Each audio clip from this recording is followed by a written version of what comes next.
বিশ্বকাপ তো শেষ হলো, এবার একটু নিজেদের ঘরে নজর দেওয়া যাক। বিশ্বকাপ ফুটবলের ডামাডোলে অনেকটাই আড়ালে পড়ে গেছে বাংলাদেশের ফুটবলের নীরব উত্থান। হ্যাঁ, নীরব উত্থান বলাই যায়।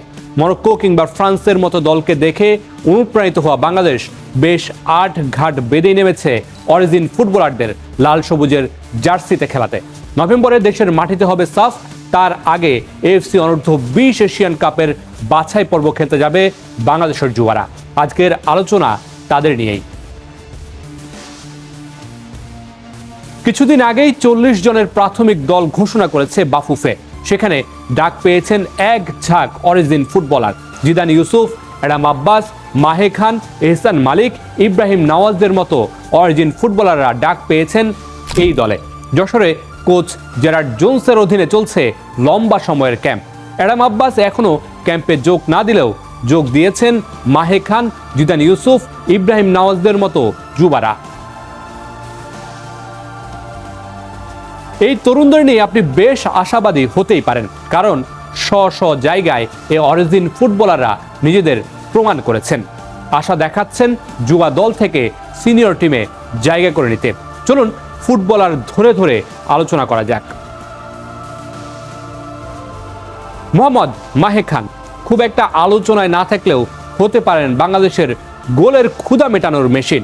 ইংল্যান্ডে বেড়ে ওঠা তরুণ স্ট্রাইকার। 18 বছর বয়সে এই ফুটবলারকে আলাদা করেছে তার হাইট আর লং রেঞ্জের শট। ডান এবং বা দুই পায়ে ডি বক্সের বাইরে থেকে শট নিতে পারেন মাহে খান। সামনে থেকে প্রেসিং করা কিংবা ডিফেন্ডারের সাথে লড়াই ও অফ দ্য বল মুভমেন্টে বেশ এগিয়ে এই স্ট্রাইকার। ইংল্যান্ডের 7ম স্তরের ক্লাব ক্যাটারিং টাউনের যুবদল, 9ম স্তরের মূল ও যুবদল মোল্টন এফসি এবং 10ম স্তরের ক্লাব রাস্টেন অ্যান্ড হিগহাম ইউনাইটেডে খেলেছেন। এছাড়া প্রিমিয়ার লিগের ক্লাব অ্যাস্টন ভিলা ও নটিংহাম ফরেস্টে ট্রায়ালের সুযোগ পেয়েছিলেন। জিদান ইউসুফ অনূর্ধ্ব 20 দলের আরেক আলোচিত নাম। 6 ফুট 4 ইঞ্চি উচ্চতার সেন্টার ব্যাক ইংল্যান্ডের ক্লাব ওয়ালটন অ্যান্ড হার্শেম এফসির হয়ে খেলেন। এই তরুণ ডিফেন্ডার তার অসাধারণ শারীরিক গঠন ও স্কিলের জন্য পরিচিত। বাংলাদেশের রক্ষণে নির্ভরতার প্রতীক হয়ে উঠতে পারেন জিদান। সম্ভাবনা আছে অদূর ভবিষ্যতে জাতীয় দলে জায়গা করে নেওয়ারও। আরেক গুরুত্বপূর্ণ জায়গা মাঝ মাঠ। ডিফেন্স আর ফরওয়ার্ডদের মাঝে সিঁড়ি হবেন এহসান মালিক। অস্ট্রেলিয়ান প্রবাসী এই ফুটবলার মাঝ মাঠে বল কেড়ে নেওয়া, খেলার গতি নিয়ন্ত্রণ এবং রক্ষণে সহায়তা করার দক্ষতার জন্য পরিচিত। সাদারল্যান্ড শার্কস ও পাররামাট্টা এফসির হয়ে খেলেছেন তিনি। বাংলাদেশের যুবা দলের সবচেয়ে বড় আকর্ষণ হতে পারেন অ্যাডাম আব্বাস, যদিও তিনি এখনো ক্যাম্পে যোগ দেননি।